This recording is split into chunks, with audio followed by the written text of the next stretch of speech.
বিসমিল্লাহির রহমানির রহিম।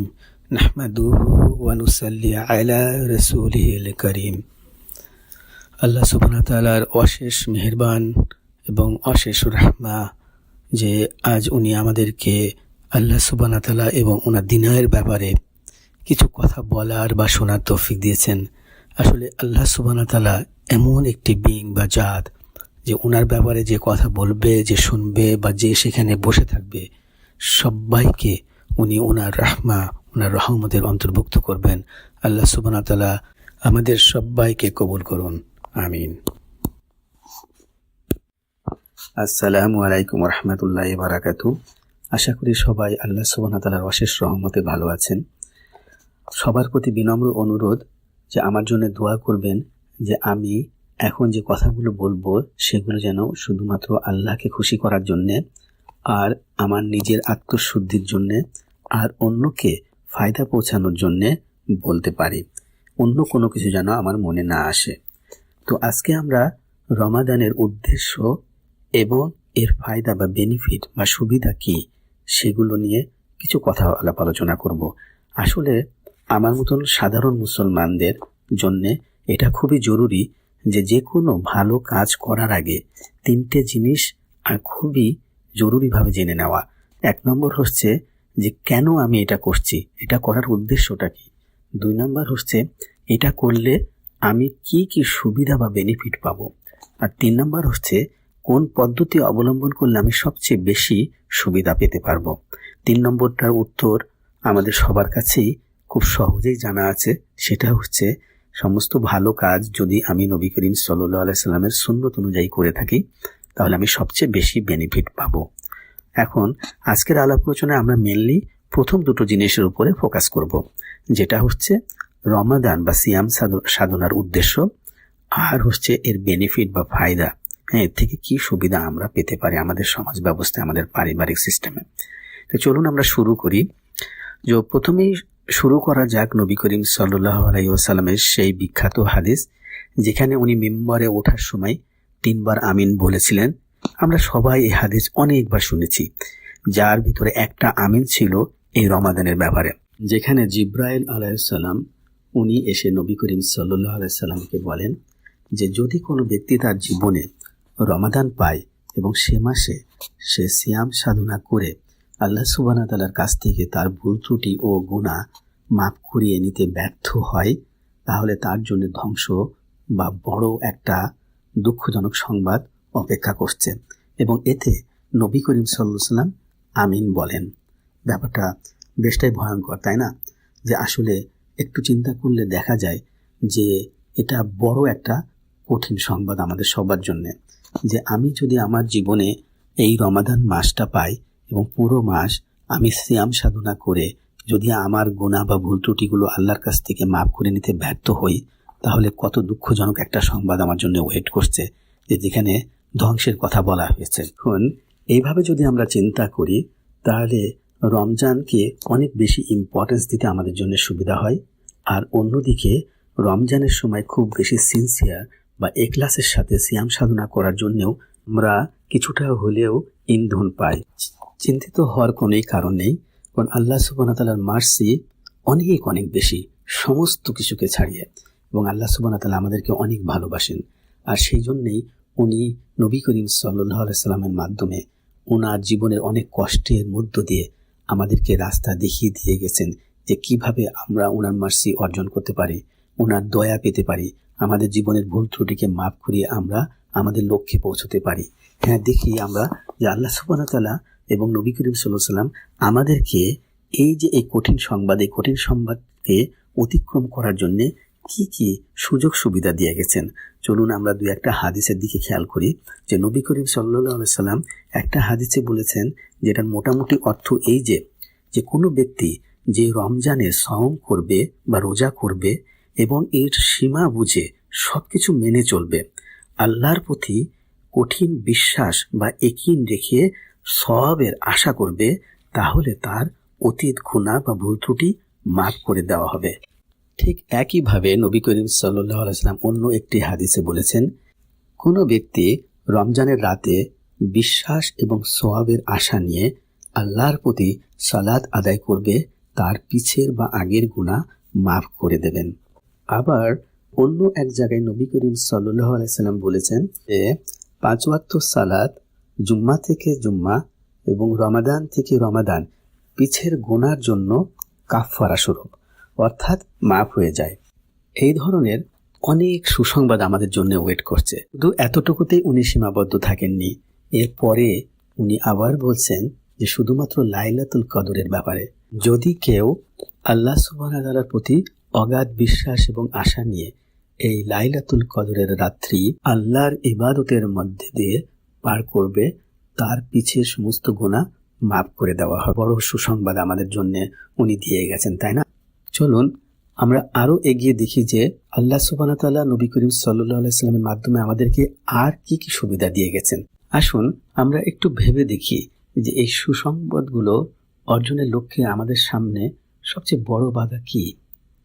হ্যাঁ, ঠিকই, আসলে আমাদের সামনে সবচেয়ে বড় বাধা হচ্ছে সেই বিদ্রোহী শয়তান, যে আমাদেরকে সবসময় ভুল পথের দিকে কুমন্ত্রণা দেয় আর পরে আমাদের নফস সেগুলোর দিকে এগোনোর চেষ্টা করে। এখন আমরা চিন্তা করে দেখি যে আল্লাহ সুবহানাহু ওয়া তাআলা উনি সবচেয়ে বেশি বোঝেন যে আমাদের দুর্বলতা কোথায়। আর এই রমাদান মাসে এসে আল্লাহ সুবহানাহু ওয়া তাআলা সেই বিদ্রোহী শয়তানকে উনি চেইন বা শিকলমুক্ত করে দেন, যেন আমাদের জন্য ওই সুসংবাদগুলো অর্জন করার মধ্যে দিয়ে সেই প্রথমেই বলা দুঃসংবাদটাকে পরিক্রান্ত বা ওভারকাম করা সহজ হয়ে যায়। কতই না দয়াময় আল্লাহ সুবহানাহু ওয়া তাআলা, কতই না মার্সিফুল উনি। এখানে উদাহরণটা যেন ঠিক সেরকম যে একটা বল দেওয়া হলো এবং খালি গোল পোস্ট দেওয়া হলো, আর মাঝামাঝি জায়গায় যত বড় বাধা ছিল সেগুলি সরিয়ে দিয়ে আমাকে বলা হলো এবার গোল করো। এখন আপনারাই সবাই বলুন তো যে এত সুযোগ সুবিধা পাওয়ার পরেও যদি আমি আপ্রাণ চেষ্টা করে বলটা নিয়ে গোল করতে না পারি, তাহলে সে প্রথমেই শোনা ধ্বংস হয়ে যাওয়া নামক দুঃসংবাদের জন্য দায়ী কে বা দোষী কে? দোষী তো আমি নিজেই, তাই না? আসুন সবাই একটু চিন্তা করে দেখি। আচ্ছা, এবারে রমাদানকে আরেকটু ভালো করে বোঝার জন্য আসুন আমরা একটা উদাহরণ বা একটা অ্যানালজি নিয়ে আসি। একজন খুব বড় মাপের আলেম ছিলেন, তো ওনার একজন ছাত্রের বেশি খেয়ে ফেলার অভ্যেস ছিল। ওই ছাত্রটি যখনই খেতে বসতো তখনই অনেক অনেক বেশি খেয়ে ফেলতো। তো একদিন ওই ছাত্রটি ওই আলেমের নিকটে এসে পরামর্শ চাইল যে কিভাবে সে এই বদভ্যাস থেকে বিরত থাকতে পারে। তখন আলেম তাকে 3 দিন থেকে 30 দিন পর্যন্ত রোজা রাখার পরামর্শ দিলেন এবং ছাত্রটি সে অনুযায়ী রোজা রাখা শুরু করলো। কিন্তু ওই ছাত্রের মনে একটা প্রশ্ন বারবার আসতে লাগলো। এই কারণে সে কয়েকদিন পরে সেই শিক্ষকের কাছে গিয়ে সে জিজ্ঞেস করলো যে আপনি আমাকে অল্প খেতে বলতে পারতেন অথবা সাধারণ বা নর্মালি খেতে বলতে পারতেন, কিন্তু একেবারে না খেয়ে 3 দিন থেকে 30 দিন পর্যন্ত রোজা রাখার পরামর্শ কেন দিলেন? এ কথা শুনে শিক্ষক মৃদু হাসলেন এবং ভিতর থেকে একটা কাগজের পাতা নিয়ে এসে ওটার মাঝখান থেকে সম্পূর্ণ ভাঁজ করে ফেললেন এবং ওই স্টুডেন্টের হাতে দিয়ে বললেন, এটাকে কি আবার তুমি সোজা করে দিতে পারবে? এখন স্টুডেন্ট ওই ভাঁজ হওয়া কাগজটা হাতে নিয়ে বেশ কয়েকবার চেষ্টা করলো সোজা করে দেওয়ার। যতবারই সে সোজা করে দেয় কাগজ আবার ভাঁজ হয়ে থাকে, আবার সোজা করে দেয়, আবার ভাঁজ হয়ে থাকে। তখন এক পর্যায়ে স্টুডেন্ট নিজেই বুদ্ধি করে বা বাধ্য হয়ে কাগজটা যেদিকে ভাঁজ ছিল তার উল্টো দিকে ভাঁজ করে দিল। আশা করি সবাই বুঝতে পেরেছেন। এবং উল্টো দিকে ভাঁজ করার পরে যখন ছাত্রটি কাগজটিকে ছেড়ে দিল তখন সে দেখতে পেল যে কাগজটা অলমোস্ট সোজা হয়ে গেছে। তো ছাত্রটা শিক্ষকের দিকে তাকিয়ে একটু হাসলো। শিক্ষক তাকে জিজ্ঞেস করলো, তুমি কি কিছু বুঝতে পারলে যে আমি তোমাকে কেন রোজা থাকতে বলেছি? ছাত্রটি হ্যাঁ সূচক উত্তর দিয়ে খুশি মনে বিদায় নিল। দেখুন, আসলে আল্লাহ সুবহানাহু ওয়া তাআলা আমাদেরকে কিন্তু এই রমজান মাসে সিয়াম সাধনার সময় এটাই করতে বলেন। এই রমজানের সিয়াম সাধনার সময় হারাম তো অবশ্যই, এমনকি হালাল জিনিসগুলো থেকেও উনি আমাদেরকে বিরত থাকার জন্য বলেন কিছু সময়ের জন্য, যেন আমরা তাকওয়া তো অবশ্যই, সেই সাথে আমাদের ভিতরে একটা উইল পাওয়ার ডেভেলপ করতে পারি, যেন প্রয়োজনে হারাম তো অবশ্যই, এমনকি হালাল জিনিস থেকেও যেন আমরা নিজেদেরকে বিরত রাখতে পারি। এবার আসুন আমরা সবাই একটু চিন্তা করি যে আল্লাহ সুবহানাহু ওয়া তাআলা আসলে আমাদের কাছে কি চান। উনি কি চান যে আমি দেখাই যে আমি না খেয়ে না পান করেও কতটা কর্মক্ষমতা সম্পন্ন? উনি কি চান যে আমি না খেয়ে না পান করেও কত সুন্দর ফুটবল খেলতে পারি বা অনেক পরিশ্রম করতে পারি? কখনো না। উনি মোটেও এই জিনিসগুলো আমাদের কাছে চান। আমাদের শারীরিক ক্ষমতা দেখানোর মধ্যে দিয়ে আল্লাহর সন্তুষ্টি অর্জনের সাথে তেমন কোনো সম্পর্ক নেই। উনি আমাদের কাছে শুধু একটাই জিনিস চান, আর সেটা হচ্ছে কি তাকওয়া অর্জন। এই সিয়াম সাধনার মধ্যে দিয়ে যেন আমরা তাকওয়া অর্জন করে ওনার আদেশ এবং নিষেধগুলো মেনে ওনাকে সন্তুষ্ট করে যেতে পারি। আর এতে কি সুবিধা পাবো সেটা তো বলারই অপেক্ষা রাখে না। এটার্নাল সাকসেস, চিরন্তন একটা সফলতা তো রয়েছেই। সেই সাথে আমি যখন আল্লাহর তাকওয়া অর্জন করব তখন আমি আরো ভালো মানুষ হব। আর আমি যখন ভালো মানুষ হব তখন আমি সমাজের কাছে আশীর্বাদ স্বরূপ হয়ে যাব, সবার কাছে আমি অনেক দামি হব। হ্যাঁ, আর তাকওয়ার ব্যাপারে বলতে গেলে সে তো অনেক কথা, আর সেটা আসলে আমার সাধ্যের অতীত। তবে এতটুকু বলা প্রয়োজন যে ঈমান, ইখলাস এবং তাকওয়া এরা হচ্ছে সমানুপাতিক। কোনো একটা বাড়লে বা কমলে অন্যগুলির উপরেও সে একইভাবে প্রভাব পড়ে। একটু চিন্তা করে দেখুন, আমাদের সমাজে একজন ঈমানদার, একজন ইখলাসওয়ালা, একজন তাকওয়াওয়ালা মানুষের ডিম্যান্ড বা চাওয়া কতই না বেশি।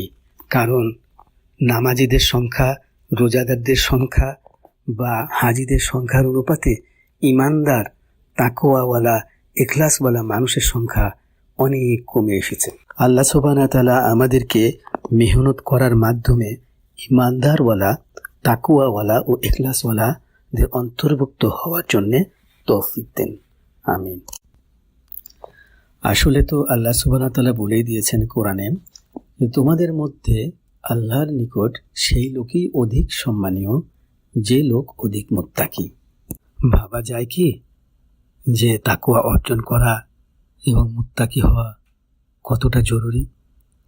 চলুন দেখি তাকওয়ার জরুরত সম্বন্ধে একটু চিন্তা করে দেখি। আল্লাহ সুবহানাহু ওয়া তাআলা তো কোরআনের শুরুতেই আমাদেরকে জানিয়ে দিয়েছেন, বিসমিল্লাহির রহমানির রহিম, আলিফ লাম মিম, যালিকাল কিতাবু লা রাইবা ফিহি হুদাল লিল মুত্তাকিন। যার মোটামুটি অর্থ, কোরআন এমন একটা বই যেখানে কোনো সন্দেহের অবকাশ নেই এবং এটা মুত্তাকিদের জন্যে পথপ্রদর্শক। এই কোরআন থেকে যদি আমরা হেদায়েত বা পথ নির্দেশনা পেতে চাই তাহলে আমাদের তাকওয়া অর্জন করে মুত্তাকি হওয়া ভীষণ জরুরি। যে যত উত্তম মুত্তাকি সে এই কোরআন থেকে ততটাই বেশি হিদায়া বা পথ নির্দেশনা তার জীবনে নিতে পারবে, আর সে আল্লাহ সুবহানাহু ওয়া তাআলার কাছে ততটাই সম্মানীয় ও প্রিয় হতে পারবে। আর আমাদের এই সমাজে সে অনেক দামি, আশীর্বাদ স্বরূপ ও কাঙ্ক্ষিত হবে। এখন একটু আমরা সবাই একটু চিন্তা করে দেখি যে এই রমজান মাসে আমরা কি কি উপায়ে তাকওয়া অর্জন করতে পারি। তো রমজান মাসে তাকওয়া অর্জনের অনেকগুলো লেভেল রয়েছে। যেমন ইমাম গাজ্জালী রহমতুল্লাহ আলাইহি উনি বলেছেন রমাদানে সিয়াম সাধনার 3টি লেভেল রয়েছে। তার প্রথমটি হচ্ছে অর্ডিনারি লো লেভেল বা সাধারণ লেভেলের সিয়াম সাধনা, যেখানে আমরা সাধারণত খাদ্য, পানীয় ও কিছু জৈবিক চাহিদা থেকে নিজেকে বিরত রাখি। 2 নম্বর হচ্ছে যে স্পেশাল সিয়াম সাধনা, যেখানে আমরা আমাদের চোখ, কান, জিহ্বা, হাত, পা এবং অন্যান্য অর্গানগুলোকে গুনাহ থেকে বা ভুল ত্রুটি থেকে বিরত। আর 3 নম্বর হচ্ছে এক্সট্রা স্পেশাল বা পারফেক্ট সিয়াম সাধনা। এটাকে বলা হয় দ্য ফাস্টিং অফ হার্ট বা দিলের সিয়াম সাধনা। এটাকেই বলা হয় যে পারফেক্ট ফাস্টিং। এর সংখ্যা খুবই কম যারা এই লেভেলের ফাস্টিং করতে পারেন।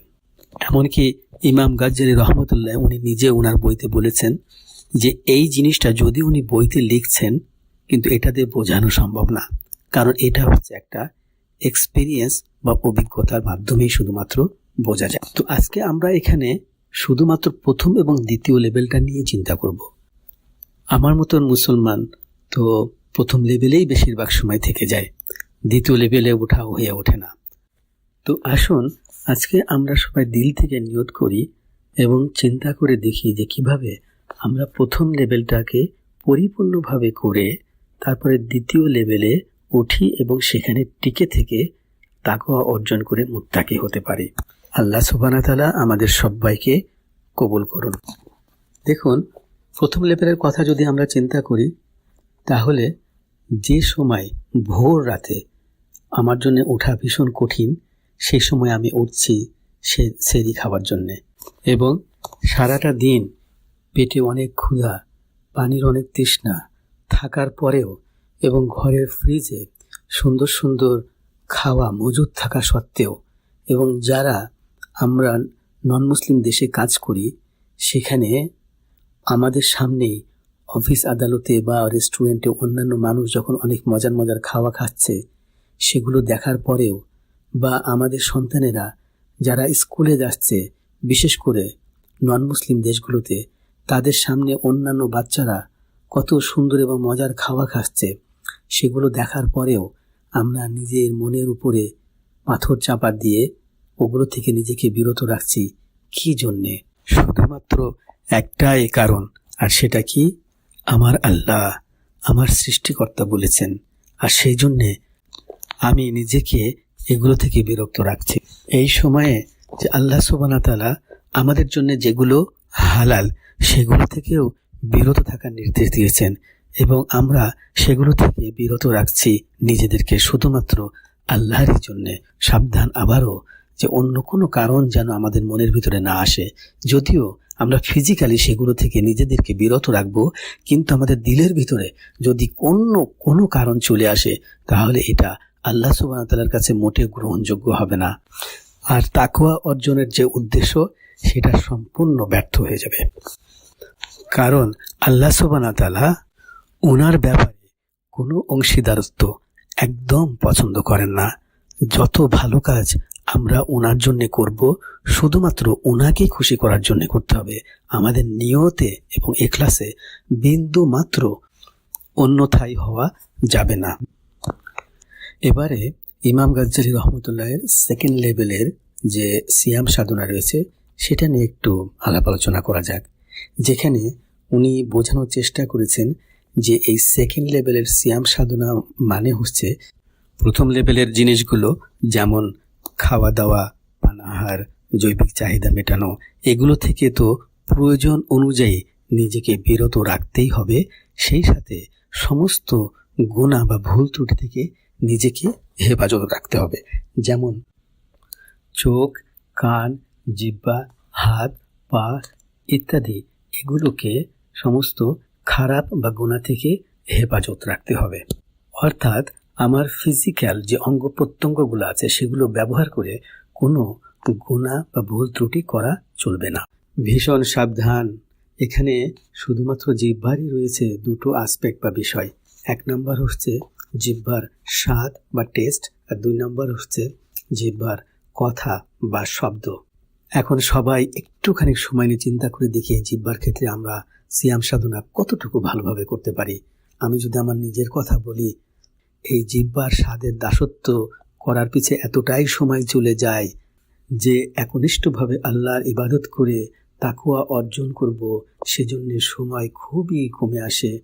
এ তো গেল প্ল্যান করতে মাস শুরু হওয়ার আগেই।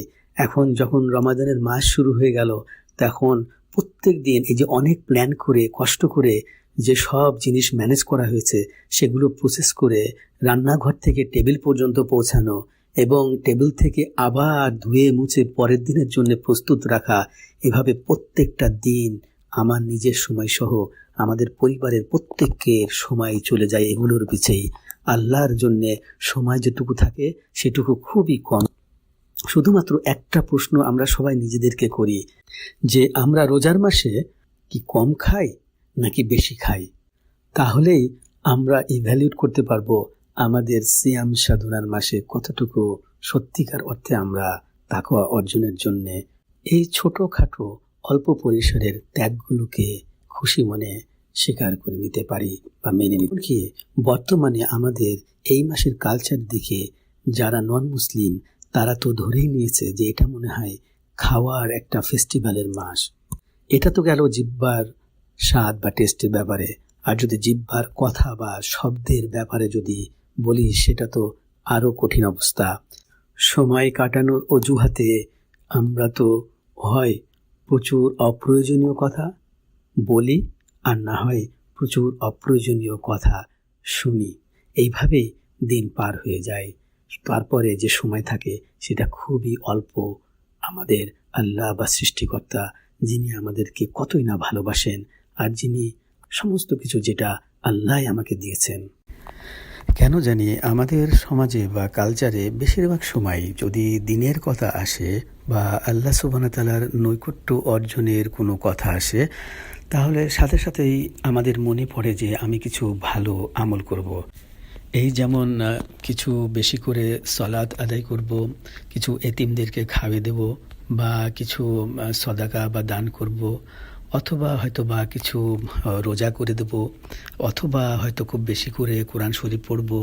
এই ধরনের চিন্তা মাথায় আসে। ঠিক একইভাবে যখন এই রমাদান এসে যায় তখনই আমরা সাথে সাথে প্ল্যান করি বেশি বেশি নামাজ, দান খয়রাত, কোরআন পড়া, এতিম খাওয়ানো ইত্যাদির ব্যাপারে। আমরা যেন একেবারে ভুলে যাই যে আমার ভিতরে যে ভুলগুলি রয়েছে, অর্থাৎ আমার দিয়ে যে বড় বা ছোট গুনাহ বা সিনগুলি হচ্ছে সেগুলো কিভাবে রেকটিফাই করা যায়। হয়তো আমার অনেক বদঅভ্যাস আছে, আমার রাগ বেশি, আত্মীয় ভাই বোনের সাথে সম্পর্ক খারাপ, সুদ ঘুষের সাথে সম্পর্ক আছে, হয়তো কোনো কিছুতে ভীষণ বা অতিমাত্রায় আসক্ত ইত্যাদি। আসলে এটা খুবই ইম্পর্ট্যান্ট যে এই জিনিসগুলো সামনে নিয়ে এসে অ্যাটলিস্ট এই রমাদানের সময় আমরা একটা শর্ট লিস্ট করতে পারি যেগুলির উপরে এই রমাদানে আমরা প্ল্যান করে চেষ্টা করব যে কিভাবে নিজেদেরকে এই সব থেকে আস্তে আস্তে করে মুক্ত করা যায়। আসলে আল্লাহ সুবহানাহু ওয়া তাআলা যে আমলগুলো দিয়েছেন, যেরকম সালাত বা নামাজ, রোজা ইত্যাদি, এগুলোর উদ্দেশ্য এটা না যে আমরা জাস্ট রিচুয়াল বা কালচার হিসেবে সেগুলো করে যাব। এগুলোর আসল উদ্দেশ্য হচ্ছে এগুলোর মধ্য দিয়ে নিজেকে পরিশুদ্ধ বা পবিত্র করে নিজেকে একজন ভালো মানুষ, অর্থাৎ জান্নাতের উপযুক্ত বা এক কথায় নবী করিম সাল্লাল্লাহু আলাইহি সাল্লাম বা সাহাবা একরামদের মতো করে নিজেকে তৈরি করার চেষ্টা করা। পরে আসছে যে আমার মেন্টাল, স্পিরিচুয়াল বা দিলের যে অসুখগুলো আছে সেগুলোকে কন্ট্রোল করার যথাযথ চেষ্টা করতে হবে। যেমন লোভ, লালসা, হিংসা, বিদ্বেষ, অহংকার ইত্যাদি। আরও রয়েছে যেরকম কুড়েমি বা লেজিনেস, বদঅভ্যাস বা ব্যাড হ্যাবিট, অপচয় করা বা ওয়েস্টিং করা, নাশক্রিয়া করা বা আনগ্রেটফুল হওয়া, খুবই অধৈর্য বা শর্ট টেম্পার হওয়া, রাগকে কন্ট্রোল করতে না পারা ইত্যাদি। আরও অনেক কিছু। লিস্ট তো আসলেই অনেক বড় হয়ে গেল অলরেডি। কিন্তু তারপরে আর একটা জিনিস খুবই জরুরি যেটা বলা, ভালোবাসা বা লাভ, এটাও কিন্তু আমাদেরকে নিয়ন্ত্রণে নিয়ে আসতে হবে বা হেফাজত করতে হবে। বিশেষ করে যখন আমি এমন কোনো কিছুকে এতটা ভালোবেসে ফেলতে পারি যে যেটা আমার আল্লাহ সুবহানাহু ওয়া তাআলার কমান্ড বা আদেশ নিষেধকে মান্য করা থেকে আমাকে বিরত রাখতে পারে। এই ধরনের জিনিসগুলো থেকে দু একটা উদাহরণ যেরকম আমরা দেখি বর্তমানে খুব বিজনেসের ভিতরে পাগল হয়ে যায়, টাকা ইনকামের জন্য খুবই বেশি পাগল হয়ে যায়, মিউজিকের জন্য এতটাই পাগল যে ওর ভিতরে নিজেকে হারিয়ে ফেলি।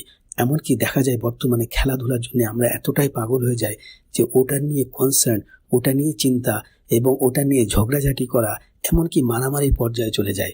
বর্তমানে এই জন্যে দেখা যায় যে আমাদের সমাজে অনেক হাইলি এডুকেটেড এবং হাইলি প্রফেশনাল লোকজন তারা খেলাধুলা এগুলো নিয়ে অনেক বেশি কনসার্ন করতে, কারণ এগুলোকে তারা খুব ভালোবেসে ফেলেছে। আশা করি ব্যাপারগুলো পরিষ্কার বা ক্লিয়ার হয়েছে। আসলে রোজায় থেকে বা সিয়াম সাধনা করাকালীন এই ধরনের ভুল ত্রুটি এবং গুনাহগাতি থেকে যদি নিজেকে হেফাজত করতে না পারি, তাহলে এটা ঠিক তেমনই যে আমি প্রত্যেক দিন প্রচুর ব্যায়াম বা এক্সারসাইজ করি, কিন্তু সারাদিন আমি প্রচুর অস্বাস্থ্যকর খাওয়া প্রচুর পরিমাণে খেয়ে ফেলি। তাতে কি হলো? আসলে আমি কোনো বেনিফিটই পেলাম না।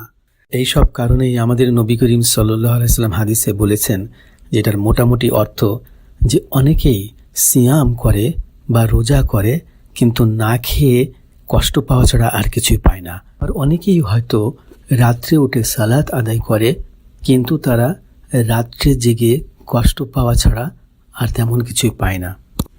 এতক্ষণে যা কিছু আলাপ করা হলো সেটা আসলে বলা যায় যে অনেকটা জমি তৈরির পালা। এখন তো আসল কাজ শুরু, সেটা ফসল বা বাগান তৈরির। আসলে ঘটনা হচ্ছে আল্লাহ সুবহানাহু ওয়া তাআলা আমাদের ভিতরে যে বিভিন্ন ধরনের জিনিসগুলো দিয়ে দিয়েছেন, সেগুলোকে কন্ট্রোল করে নিজেকে মানুষ হিসেবে তৈরি করার চেষ্টা, এবং সে ব্যাপারে এতক্ষণে আলাপ আলোচনা হলো। এখন আমরা আসলে ভালো মানুষ হওয়ার জন্য যে কাজগুলো, অর্থাৎ সেখানে ফসল বা বাগান তৈরির পালা। তো চলুন দেখি সে ফসলের ক্ষেতে বা সেই বাগানে কি কি ধরনের গাছ থাকবে, সেগুলো আমরা একটু দেখি। এবং এক্ষেত্রে সবার উপরে আসবে সত্যবাদিতা বা অনেস্টি। এরপরেই রয়েছে সবাইকে ভালোবাসতে পারা, তার কালার, রেস, পদবি, পজিশন, শিক্ষিত অশিক্ষিত নির্বিশেষে। তারপরে আরও আসছে দয়াবান, সম্মান, স্নেহ, মায়া, মমতা, সহনশীলতা, ধৈর্যশীলতা, কৃতজ্ঞতা, নম্রতা, ভদ্রতা, মডেস্টি বা লজ্জাশীলতা, অন্যের হক আদায় করা। অন্যে আমার জন্য কি করলো না করলো সেগুলো বেশি না দেখে বরং আমি সবার জন্য কি করতে পারলাম সেটা দেখা। নিজের প্রয়োজনকে দাবিয়ে রেখে অন্যের প্রয়োজন মেটানোর জন্য চেষ্টা করা বা চিন্তা ভাবনা করা। আসলে আমাদের আখলাক লাগে সেই সাহাবায়ে কেরাম রাদিয়াল্লাহু আনহু বা নবী করিম সাল্লাল্লাহু আলাইহি সাল্লামের পর্যায়ে নিয়ে যাওয়ার জন্য চেষ্টা করা। লিস্ট তো বেড়েই চলেছে। আমার মনে হয় এক কথায় বা একটা সেন্টেন্সে বলতে পারলেই ভালো হয়, তাই না? তো সেটা তো আমাদের নবী করিম সাল্লাল্লাহু আলাইহি সাল্লাম সেই সময়ই বলে গেছেন। উনি বলেছেন, যার মোটামুটি অর্থ হচ্ছে যে আমি যা নিজের জন্য পছন্দ করি তা আমার ভাইয়ের জন্য পছন্দ করতে, তবেই আমি সত্যিকারের দিনদারে পরিণত হব। এবং আল্লাহ সুবহানাহু ওয়া তাআলা সমস্ত বিশ্বাসীদেরকে ভাই বলেছেন। অনেক কথা হলো। আমরা যা বলছিলাম, ইমাম গাজ্জালী রহমতুল্লাহ আলাইহির যে প্রথম লেভেল আর দ্বিতীয় লেভেলের যে সিয়াম সাধনা রয়েছে, তো এখান থেকে প্রথম লেভেলের সিয়াম সাধনার মাধ্যমে আমরা আমাদের শারীরিক পরিশুদ্ধতা অবলম্বন করতে পারি।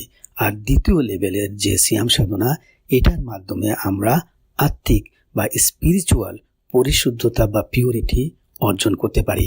এইভাবে আমরা নিজেদেরকে এই সিয়াম সাধনার মাসে তাকওয়া অর্জন করার চেষ্টায় রত হয়ে শুধু তাকওয়াই যে অর্জন করতে পারি তাও না, আমরা নিজেদেরকে পিউরিফাই করি, নিজেদেরকে পরিশুদ্ধ করে আরো ভালো মানুষ হতে পারি। আর যখন আমরা নিজেদেরকে পরিশুদ্ধ বা পিউরিফাই করতে পারবো, তখন আরো বেশি বেনিফিট আমরা কোরআন থেকে নিতে পারবো। আল্লাহ সুবহানাহু ওয়া তাআলা কোরআনে বলছেন, বিসমিল্লাহির রহমানির রহিম, লা ইয়ামসুহু ইল্লা আল মুতাহহারুন। অর্থাৎ এই কোরআন শুধুমাত্র যারা পবিত্র তারাই টাচ করতে পারবে, তারাই ছুঁতে পারবে। এই আয়াতের মোট 3 ধরনের ব্যাখ্যা দিয়েছেন ওলামারা। 1 নম্বর হচ্ছে লৌহে মাহফুজে যে কোরআন রয়েছে সেটা শুধুমাত্র পবিত্র ফেরেশতা তারাই টাচ করতে পারে বা ছুঁতে পারে। 2 নম্বর হচ্ছে আমরা যারা মানুষ তারা ওযু করে কোরআনকে ছুঁতে পারবো। আর 3 নম্বর ব্যাখ্যা হচ্ছে এই কোরআনের স্পিরিচুয়াল বেনিফিট বা আধ্যাত্মিক বেনিফিট তারাই ভালো মতো টাচ করতে পারবে বা জীবনে পেতে পারবে যারা নিজেদেরকে পরিশুদ্ধ করেছে, নিজেদেরকে পবিত্র করেছে।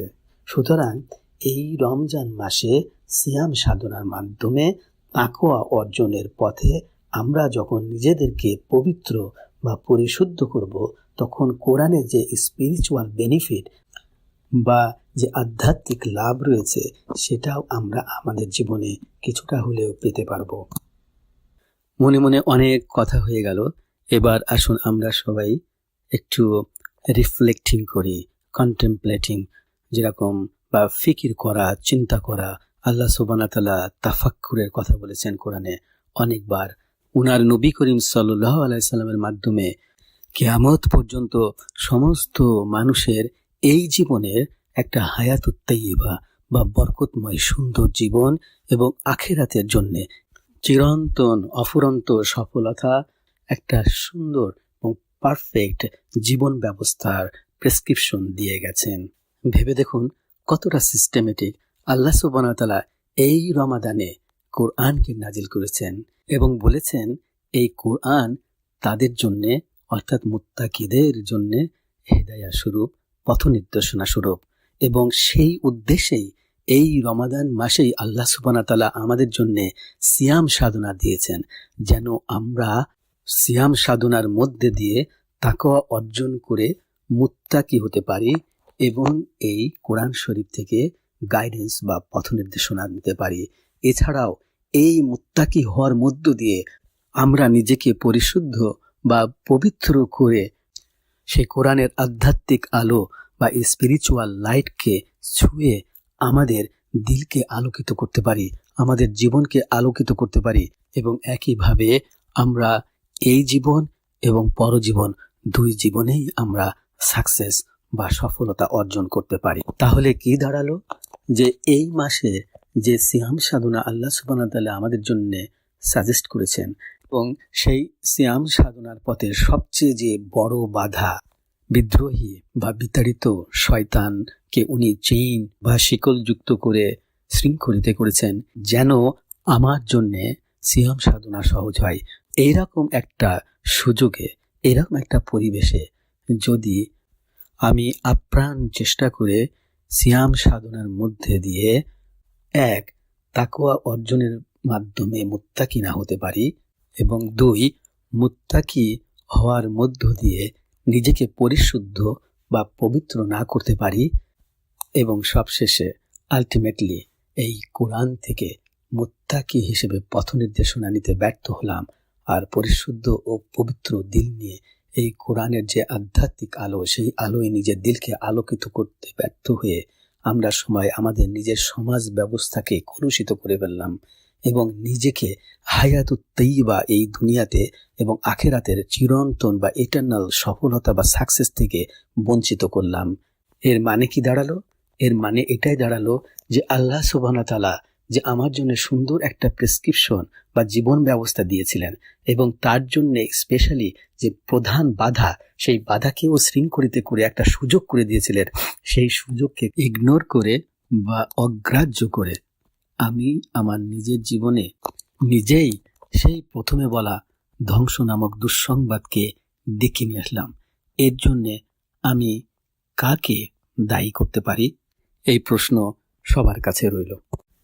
তাহলে দেখা যাচ্ছে যে এ পর্যন্ত আমরা যা কিছু আলাপ আলোচনা করলাম বা চিন্তা ভাবনা করলাম, সেগুলোর সমাপ্তি এইভাবে করা যায় যে আমরা সবাই যদি নিজে চেষ্টা করি এবং অন্যকে বা একে অপরকে হেল্প করে মুত্তাকি হই, সেই সাথে নিজেকে পরিশুদ্ধ পবিত্র করি আর সেই প্রথম জেনারেশন সাকসেসফুল জেনারেশনদেরকে ফলো করে আমাদের চরিত্র বা আখলাককে তৈরি করে যদি দুনিয়াতে থাকতে জান্নাতি মানুষ হওয়ার জন্য চেষ্টা করি, তাহলে ভাবুন তো আমাদের সমাজ ব্যবস্থাটা কেমন হবে। সেই বিচার ব্যবস্থা থেকে নিয়ে রাজনৈতিক ব্যবস্থা থেকে শুরু করে সমস্ত অফিস আদালত, শিক্ষা ব্যবস্থা থেকে শুরু করে সমস্ত কিছু কেমন হবে? কি মনে হয় সবার কাছে? না হয় পুরো সমাজ ব্যবস্থার কথা বাদই দিলাম, শুধু একটা পারিবারিক সিস্টেম নিয়ে আমরা যদি চিন্তা করি, দেখুন তো যেখানে স্বামী স্ত্রীর ভিতরে কোনো জুলুম নাই, বেটার বউ শাশুড়ি ননদ ভাবি তাদের ভিতরে কোনো জুলুমের চিন্তা নেই, প্রপার্টিজ বা সয় সম্পত্তির কারণে বুড়ো বাবা মায়ের উপরে ভাই বোনদের বা সন্তানদের কোনো জুলুম নেই, প্রপার্টিজ বা সম্পত্তি নিয়ে কাড়াকাড়ি নিয়ে নিজের আসছি বা ভাই বোনদের ভিতরে কোনো রেষারেষি নেই, এক আত্মীয়ের সাথে আরেক আত্মীয়ের কোনো রেষারেষি নেই, এইভাবে এক পার্টির সাথে আরেক পার্টি, এক ক্লাবের সাথে আরেক ক্লাব, এর কোনো দ্বন্দ্ব নেই, সবকিছুই যেন অন্য রকমের হয়ে গেছে, তাই না? চিন্তা করলেই কত ভালো লাগে। হ্যাঁ, অনেক সময় আমাদের মনে এই চিন্তাও আসে যে আমি ছোট একটা মানুষ, আমি এত বড় চিন্তা করে কি করব, এই সমাজ ব্যবস্থাকে আমি কিভাবে চেঞ্জ করব। এটা আল্লাহ সুবহানাহু ওয়া তাআলা কোরআনে অনেক সহজ করে দিয়েছেন। উনি বলেছেন, বিসমিল্লাহির রহমানির রহিম, ইয়া আইয়ুহাল্লাযীনা আমানু কু আনফুসাকুম আহলিকুম নারা। অর্থাৎ যার মোটামুটি অর্থ, আল্লাহ সুবহানাহু ওয়া তাআলা বলছেন, ও বিশ্বাসীগণ, তোমরা নিজেকে এবং নিজের পরিবারদেরকে সেই আগুনের হাত থেকে হেফাজত করো। আমরা সবাই সাধারণত ধরে নিই যে এটা হচ্ছে শুধু আখিরাতেই সেই আগুনের হাত থেকে হেফাজতের কথা। আসলেই তাই, কিন্তু আমরা যদি সেটাকে সামনে রাখি তাহলে দুনিয়াতেও যে আমরা আমাদের সবকিছু থেকেও অন্তরের ভিতরে যে আমরা একটা পোড়া খাই, সেটা থেকেও আমরা হেফাজত পাবো। এখানে আমাদের হায়াতুত তাইয়্যিবা আসবে, আমাদের পরিবারের ভিতরে থাকবে ভালোবাসা, হারমোনি, রেসপেক্ট, লাভ, এফেকশন, সবার প্রতি ধৈর্যশীলতা, সবার প্রতি ইজ্জত, মান সম্মান, সমস্ত কিছু একটা পরিবারের ভিতরে থাকবে। পরিবার হবে সুন্দর। আর যদি সেটা না হয়, আমরা যদি সে আখিরাতের যে আগুন, সেটা থেকে হেফাজত করার জন্য নিজেদেরকে যদি মুত্তাকি না করি, নিজেদেরকে যদি পরিশুদ্ধ না করি, নিজেদেরকে যদি কোরআনের আলোয় আলোকিত না করি, তাহলে দেখা যাবে আমরা সবাই ব্যস্ত আমাদের লোভ, লালসা, বাসনা এগুলোই পূরণ করার পিছে, এগুলোরই দাসত্বে আমরা সবাই ব্যস্ত। আর এগুলোর দাসত্বের রাস্তায় অন্য কেউ যখন আসবে, সে যত ইম্পর্টেন্ট হোক, তখন তাকে আমি তুচ্ছ করব। এবং এভাবে আমাদের পরিবার ব্যবস্থার ভিতরে সবকিছু থেকেও যেন কি আসল জিনিসটাই মিসিং থাকবে, যেটা পয়সা দিয়ে কেনা সম্ভব না। শুধুমাত্র এগুলো অর্জনের ভিতর দিয়েই সেগুলো সম্ভব। আসুন আবার আমরা একটু চিন্তা করি, এই যে আয়াত, এই আয়াতের মাধ্যমে আল্লাহ সুবহানাহু ওয়া তাআলা অনেক বড় কাজকে একদম সহজ করে দিয়েছেন। সেটা কি? যে আমি যদি আমার নিজেকে এবং আমার পরিবারকে এইভাবে মুত্তাকি বানিয়ে পরিশুদ্ধ ও পবিত্রতার মধ্যে দিয়ে কোরআনের আলো অনুযায়ী সেই প্রথম সাকসেসফুল জেনারেশনদের মতো করে আমাদের চরিত্র বা আখলাককে তৈরি করতে পারি, তাহলে একটা পরিবার ভালো হয়ে গেল। এইভাবে যদি 10 জন চেষ্টা করে তার নিজ নিজ পরিবারকে সুন্দর করতে পারে, তাহলে একটা কমিউনিটি ভালো হয়ে গেল। এইভাবে 10টা কমিউনিটি মিলে একটা সুন্দর সিটি, আর এরকম 10টা সিটি মিলে একটা বড় শহর। আসলে আমরা সবাই যদি নিজের পরিবার নিয়ে এইভাবে চেষ্টা করি এবং একজন আরেকজনকে একটু হেল্প করি, তাহলে আমাদের প্রত্যেকের পরিবার ব্যবস্থা সুন্দর হয়ে যায় এবং সেইভাবে আমরা সুন্দর সমাজ ব্যবস্থা, অর্থাৎ একটা হায়াতুত তাইয়্যিবা এই দুনিয়াতেই পেতে পারি এর বেনিফিট, এবং সেই সাথে আখিরাতের ইটারনাল সাকসেস আমরা পেতে পারি। তাই আসুন আমরা নিয়ত করি, যেটা আমাদের সবার জীবনের এইম হওয়া উচিত, সেটার জন্য কি এই মুহূর্তে এখান থেকে নিয়তটুকু করতে পারবো না? আসুন তাই আমরা সবাই নিয়ত করি, এবং আমরা যদি এই ভালো উদ্দেশ্য নিয়ে মনের ভিতরে রেখে যদি আমরা নিয়ত করি, ইনশাআল্লাহ আল্লাহ সুবহানাহু ওয়া তাআলা আমাদের সবাইকে একটা ভালো রিওয়ার্ডও দেবেন। আসলে সবকিছু শুরু হয় নিয়ত থেকে। আজকে যদি আমরা নিয়ত না করতে পারি, তাহলে প্ল্যান কবে হবে? আর প্ল্যান যদি না থাকে, সেটার বাস্তবায়ন কবে হবে? এই জন্য আবারও সবার প্রতি বিনম্র অনুরোধ, আসুন আজকে আমরা নিয়ত করি যে আমি আমার নিজে এবং আমার পরিবারকে নিয়ে এই জার্নি বা যাত্রা শুরু করলাম। ইনশাআল্লাহ আল্লাহ সুবহানাহু ওয়া তাআলা আমাদের সবাইকে কবুল করুন। দেখুন, দুনিয়াতে পড়াশোনার জন্য পড়াশোনার মেহনত রয়েছে, ব্যবসার জন্য ব্যবসার মেহনত রয়েছে, এমনকি খেলাধুলার জন্য খেলাধুলার মেহনত রয়েছে, কৃষিকার্যের জন্য কৃষিকাজের মেহনত রয়েছে। সেখানে আল্লাহ সুবহানাহু ওয়া তাআলা আমাদের নবী করিম সাল্লাল্লাহু আলাইহি সাল্লামকে পাঠিয়েছিলেন দিন এবং দিনের মেহনত দিয়ে, এবং উনি এবং ওনার সাহাবারা সবচেয়ে বেশি কষ্ট করেছিলেন দিনের জন্য এবং দিনের মেহনতের মাধ্যমে দিনকে এস্টাবলিশ করার জন্য।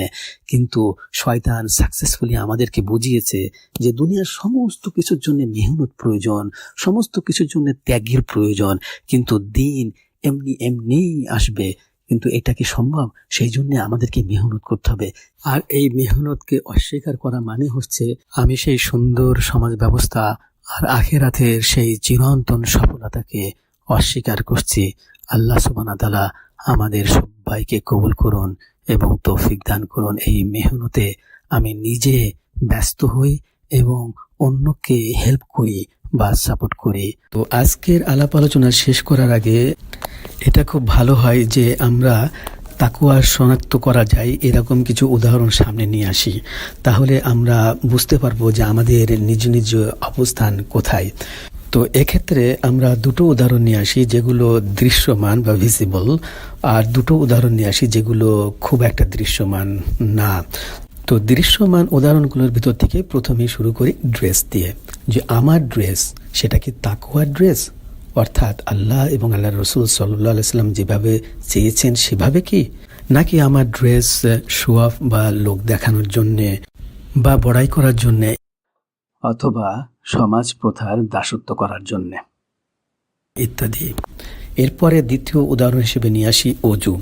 আমি যখন অজু করি তখন কি পানির ট্যাপ বা কল পুরো ছেড়ে দিয়ে করি, নাকি পানির ট্যাপ বা কলটাকে ভীষণ আস্তে করে ছেড়ে তারপরে অজু করি, নাকি প্রতিবার প্রয়োজনীয় পানি হাতে নিয়ে পানির ট্যাপ বন্ধ করে দেই এবং আবার প্রয়োজন অনুযায়ী পানির ট্যাপ খুলে পানি নেই, এইভাবে অজু শেষ করি। এবারে যেগুলো খুব একটা দৃশ্যমান না সেগুলোর উদাহরণ হিসেবে প্রথমে নিয়ে আসি খরচ। আল্লাহ সুবহানাহু ওয়া তাআলা বলেছেন, মুত্তাকিরা সুসময়ে এবং দুঃসময়ে সব সময়ে তারা আল্লাহ সুবহানাহু ওয়া তাআলার জন্য খরচ করতে কৃপণতা করে না। আর এখানে এই খরচ বলতে শুধুমাত্র টাকা পয়সা না, সেটা হতে পারে আমার সময়, আমার শ্রম, আমার ট্যালেন্ট ইত্যাদি আরও অনেক কিছু। এরপরে সব শেষের উদাহরণ হিসেবে নিয়ে আসি অনুশোচনা।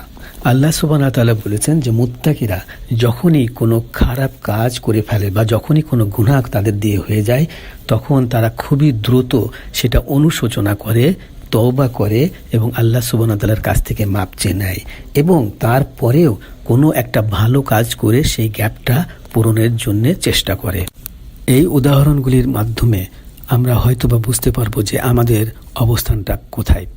সাবধান, যেরকম শুধুমাত্র অজুর কথাই বলি, ওলামারা বলে থাকেন যে একজন মানুষ সে কতটা ইমানদার বা কতটা মুত্তাকি এটা তার অজু দেখলে অনেকটাই বোঝা যায়।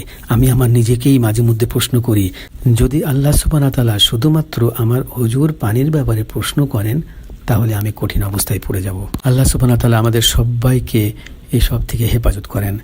শেষ করার আগে দুটো অনুরোধ। প্রথমটা হচ্ছে যে কমেন্টে আমরা লেখার চেষ্টা করি যে আমাদের এইবার রোজায় কি কি এজেন্ডা ছিল, কি ফোকাস ছিল, আমাদের কোন দুর্বল পয়েন্টগুলো নিয়ে আমরা কাজ করেছি, তাহলে এগুলো অন্যান্য সবার জন্য অনুপ্রেরণার কারণ হবে। আর দ্বিতীয়ত হচ্ছে যে এই ভিডিওটা খুব তাড়াতাড়ি কোনো রকমের সেরে তারপরে ওঠানো হয়েছে, তো আপনাদের কনস্ট্রাকটিভ মতামত যদি পায় তাহলে এটাকে আপগ্রেড করার ইচ্ছা রইল। সুবহানাল্লাহি আল্লাহুম্মা বিহামদিকা আশহাদু আল্লা ইলাহা ইল্লা আনতা নাস্তাগফিরুকা ওয়া আতুবু ইলাইহি।